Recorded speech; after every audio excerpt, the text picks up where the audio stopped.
Oh, hey everybody. So coming to you live again. I'm trying to do these at least a couple times a month. I think would be kind of nice. I'm out here shooting some footage for some upcoming episodes. Got my can't show it to you.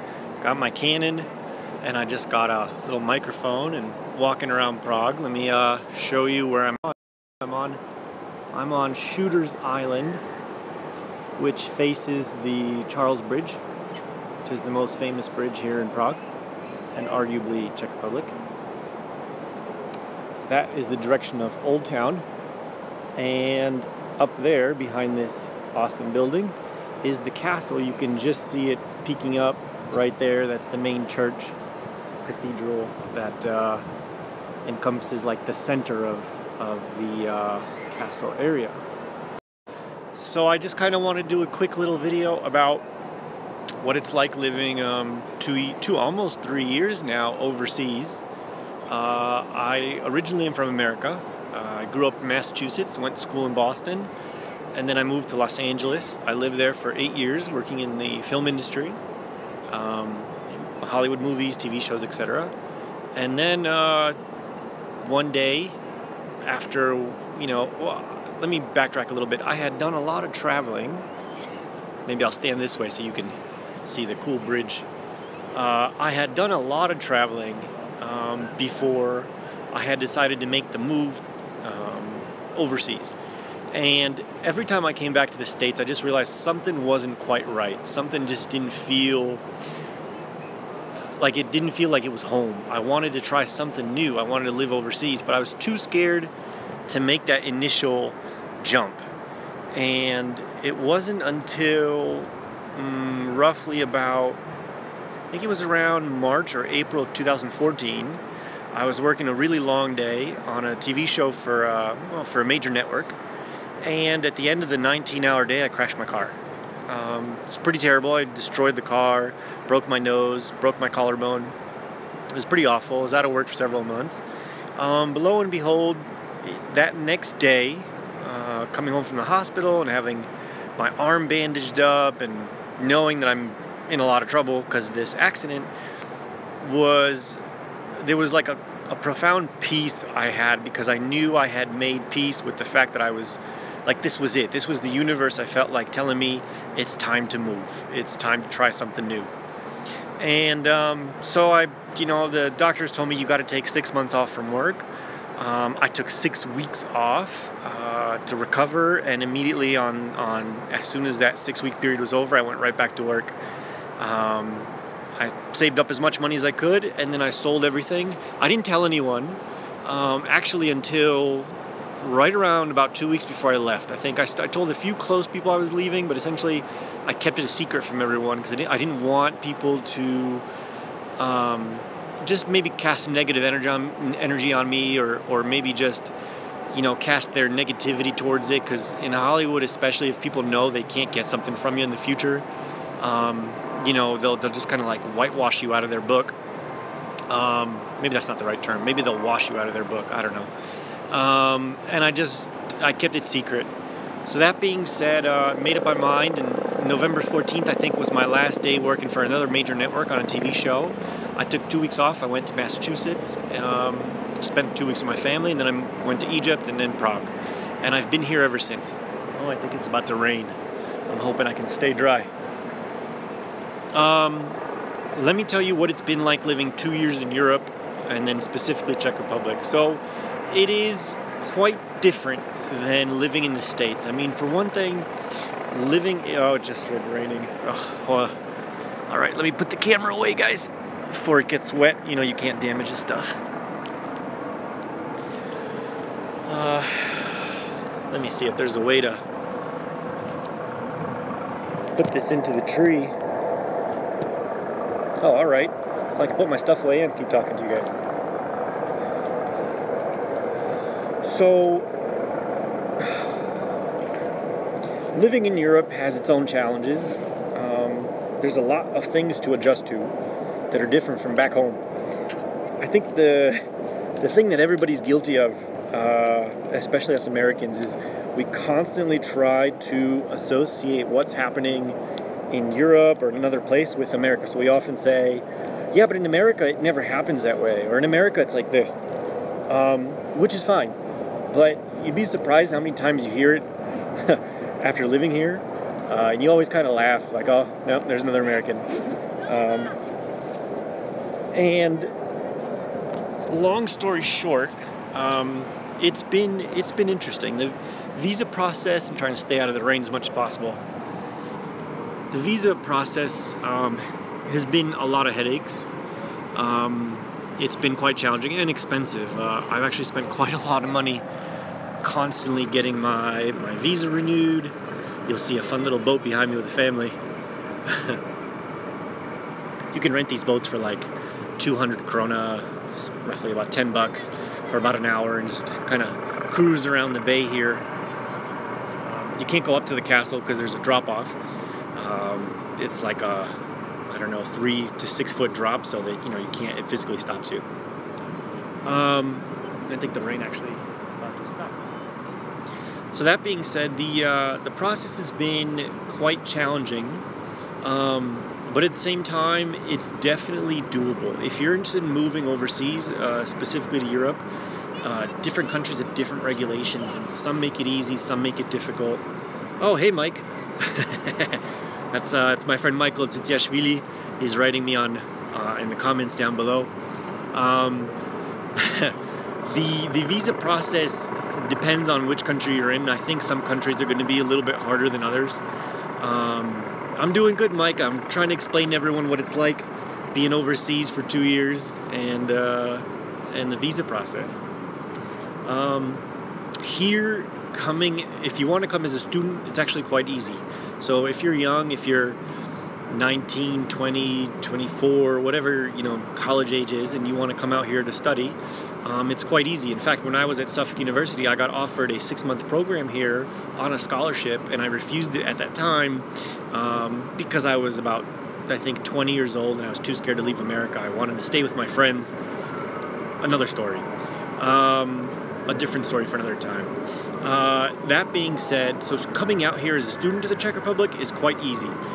In fact, if you study, I think, in the Czech language, if you can learn it, I think it's actually free. Whereas I'm sure if your university sends you out here, it's going to be some money to pay. I remember back in the day, Suffolk it was the equivalent of the scholarship I was getting was between like $10,000 and $15,000 for that 6-month period, which covered everything, housing and the education.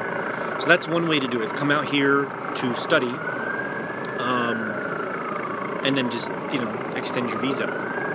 A lot of people, you'll see a lot of students here, a lot of international students. They just love this place because it's so central in the middle of Europe. So it's really easy to go to Germany, by bus, by train, or by plane. Within 2 hours, you can be in Dresden by bus. You can be in Berlin on a train, I think, in like 4 hours, or a flight in 45 minutes. You got Austria, Hungary, Slovakia, Slovenia, France, the rest of Europe, all generally right around the corner. So that's one way. If you do what I did, which is you come out here to work, it's actually not so bad. It's not so difficult. There's just a big gap where you have to legally not work whilst your documents and your paperwork are going through. And that is a buzzkill for a lot of people because they basically have to sit on their butts for 3 months or so while their paperwork clears. A lot of people are desperate. They come out here, they want to start working, they want to start making money, and they legally can't. Now, it's not to say that there aren't many people who do work illegally. There are. There's many jobs that pay you under the table, or will just kind of adjust your invoices for later to show you that, or to show that you're still working. Oh, thanks, Mr. MS86 for the comment. That's awesome. It just started raining real hard, so now I have to stay under the tree. Dang it. So anyways, there's many people that come out here that work illegally. If you want to do what I did and you kind of wait out the process, you have to wait, I think it's about 3 months while your paperwork goes through. And you generally want to have a visa assistance company to help you because there's a lot of rules and they don't speak English. A lot of these places, in fact, almost all of them, it's advised it started raining considerably harder than I expected it to. And so, if you want to come out here to work, it's okay. Now, the troubles you'll encounter coming out here to work. One, no money you'll make here will equal the money you will have made in America or in another European country. In fact, comparing what people make here to what they make in the rest of Europe, I've heard 4 to 6 times less.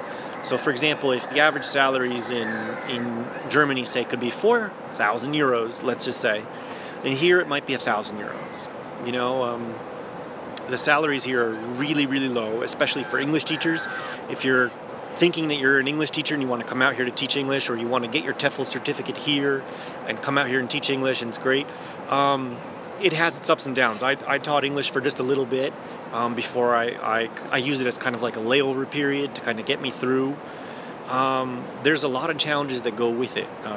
You can make a decent amount of money, but if you're coming from the States like I am, you can't even remotely compare it to I think people at McDonald's could make theoretically more than you could as a salary here in a whole month. Your salary here, sorry, I'm just looking at the rain. It's raining harder, dang it. Your salary here in the Czech Republic, in Prague, will be on average 25 to 30,000 krona, which is anywhere from 900 to 1,300 US dollars per month. This is just an average, okay? It doesn't mean you can't come out here and find some great job working for some international company because you have an English degree and a degree in physics and economy and whatever, and you can find a great job. But if you're kind of, how do I say it, low skill, or you just don't have a degree, maybe you didn't go to school, that could potentially hinder you, and you could not make that much money. Here's the plus side to that. Whatever salary you make, if it's 20,000 to 30,000, generally things are pretty cheap here, and you can make a good amount of, you can not have to spend so much. Your apartment will cost you, 10 to 13,000 krona for a studio or a little tiny one bedroom. Maybe it'll be a little further away from the city center, which is generally where everybody wants to live. And then from there, food's cheap. I spend roughly 5,000 krona on food a month, which is $250. And that's trying to eat out and cook alone. Some people spend more, some people spend less. So that's kind of that. Let me think what else I wanted to say. So there was work, there was the visa process. Fun stuff to do. I'm gonna move over here because there's some people looking at me and they think I'm weird. So I'm gonna go hide in the trees. If you want fun stuff to do, what do you do in Prague? What do you do in Czech Republic? For one, there's a lot of stuff to do outside of this country that's really easy. Use it as a jump-off point, a base point, home base, whatever you want to call it. So if you want to explore Germany, right around the corner, they have really cheap flights with discount airlines that don't show up generally on American search engines. So you have to look at the discount airlines, which have their own pluses and minuses. Usually it's baggage or some other kind of dumb rule they make. There's a tourist boat, let me show you. They're probably wondering why I'm hiding under the tree like some weirdo.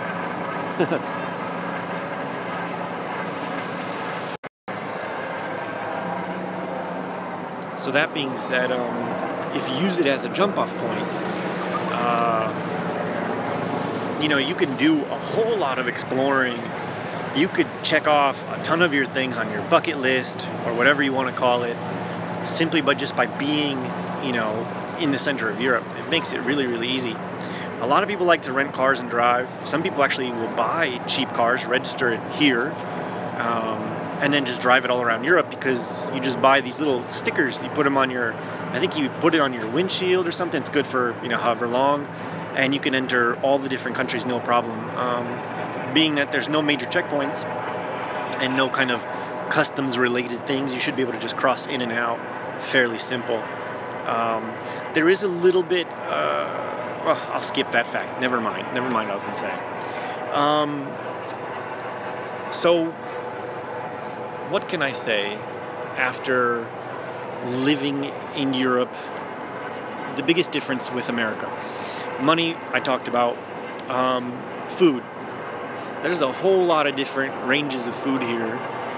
Granted, in America, we also, you got Mexican, you can find any kind of world food. Here, same. Yeah, you could find Vietnamese and Thai and whatever. All the things I miss. I still like hamburgers and steaks. They're here. But I think the interesting part of living in Europe is that just by crossing, the border, you could try an entirely authentic German meal just in 2 hours, come back home, do it as a day trip even. Go in the morning, come back in the evening.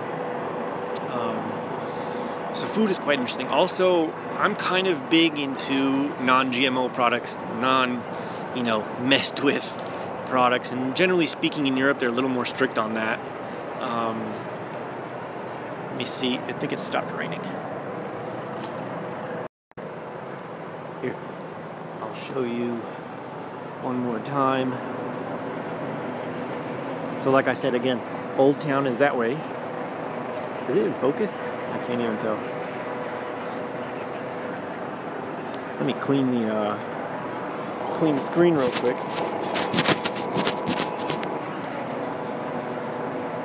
I don't know if that's any better. Still looks out of focus. Castle's that way. I will be making a video later from one of these boats. Okay.